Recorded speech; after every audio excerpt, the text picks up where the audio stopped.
Creamy Tuscan chicken is one of my favorite meals to eat and to make, so let me show you how to make it. I like to start off by butterflying my chicken and then seasoning it with some salt, a little bit of garlic powder, a little bit of onion powder, some paprika, some oregano, and a bit of black pepper as well. I'm just measuring with the heart with this one.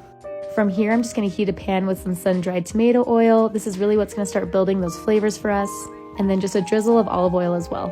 Once that comes up to heat, we're gonna go ahead and lay down our chicken and sear on both sides. While our chicken's cooking, let's go ahead and prep our veggies. This recipe has really simple ingredients. We're just gonna split some cherry tomatoes in half and then cut one whole shallot or a half of an onion, whatever you have on hand, and crush a few cloves of garlic as well.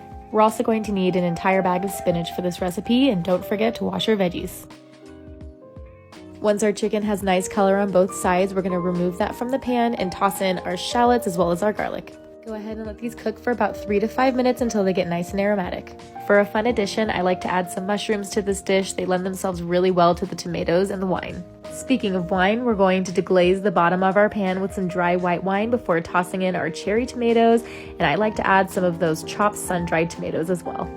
Totally optional, but I like to add in some red pepper flakes at this point, as well as a little bit more oregano before pouring in about 1.5 cups of heavy cream.